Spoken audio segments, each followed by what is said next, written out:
Արդյոք ընտրական ցենզի վերաբերյալ առաջարկվող փոփոխությունները ողջամիտ են, օրինական են, կարծում եմ ողջամիտ չեն, օրինական չեն, սահմանադրական չեն։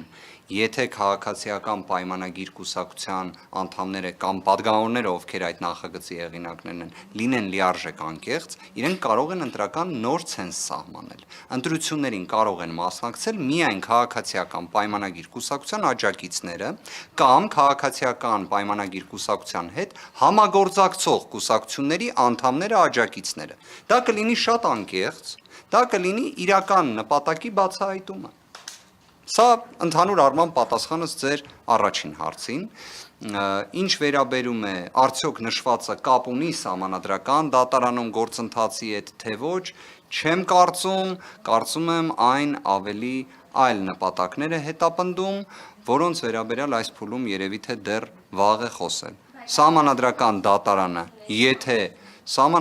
դատարանը եթե գտնում է, որ ընտրության արդյունքները պետք է անվավեր ճանաչվեն, ապա մեր դիմումի բավարարման մասին է դա խոսելու։ Քաղաքացիական պայմանագիր կուսակցությունը, եթե այդ աստիճան վստահ է իր ուժերի վրա, հանրության վստահության վրա, ապա իրենք ունեն բոլոր հնարավորությունները միանալու մեր հիմնավորումներին։ Թող լինեն նոր ընտրություններ, թող լինի ընտրությունների երկրորդ փուլ։ Բայց դուք խոսում եք մի ուժի մասին, որը վերջին օրերին փորձում է հիմնավորել անհնարինը, որ օրինակ վերաքվեարկություն չպետք է արվեր։ Հարգելիներս, ի վերջո, նույնիսկ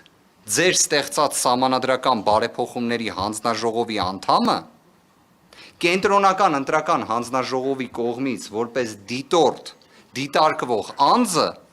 ում վերաբերյալ նույն կենտրոնական ընտրական հանձնաժողովի նախագահը ասում է վերջինս քաղաքական գործիչ է։ Պատկերացնում եք դիտորդը, որը պետք է լինի անկախ,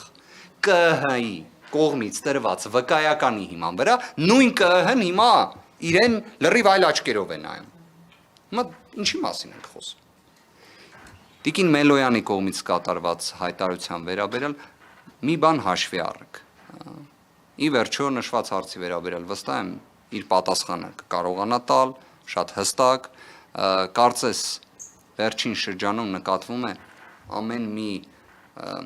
հարցազրույցի շրջանակներում որոշակի մի կոնտեքստ, մի հանգամանք փորձել մի քիչ այլ կերպ ներկայացնել եւ դա որպես վերջնական դիրքորոշում ներկայացնել հանրության։ Ես ինքս նշված հատվածը չեմ լսել, այդ իսկ պատճառով հիմա զերծ կմնամ մեկնաբանություն տալուց, բայց վստահ եմ Տիկին Մելոյանը դրա վերաբերյալ առավել քան հստակ պատասխանը կտա։ Որ հարցին չեմ պատասխան։ Ձեր հարցի վերաբերյալ պատասխանը հստակ է։ Հայաստանի Հանրապետությունում իշխանությունը պատկանում է ժողովրդին եւ ժողովուրդը իր քվեով կարտահայտի իր դիրքորոշումը, բայց ժողովրդի կողմից իր իշխանությունը իրացնելու համար սահմանադրությունը մեկ այլ հանգամանք է երաշխավորում։ Ասում է, որ այդ ամենը պետք է լինի ազատ եւ հավասար պայմաններում։ Ազատ եւ հավասար պայմանները ենթադրում են, որ վարչական ռեսուրս չչարաշահվի, որ ատելության խոսք չտարածվի, որ քաղաքացիական պայմանագիր կուսակցության նկատմամբ մեկ քրեական գործ հարուցված լինի, որովհետև ոնց որ դեպքերը կային, դուք հաշվի առեք, մթնոլորտը ընտրական։ Մեկ ուժը ապրիլ ամսին կենսաթոշակը բարձրացնում է 10,000 դրամով։ Մեկ այլ ուժի անդամին հեռուստացույցի շուրջ խոսակցության համար հիմա դատում են։ Հեռուստացույց բոլոր կենսաթոշակառուների համար 10,000 դրամ։ Ազատ հավասար պայմաններ ըստ սահմանադրության։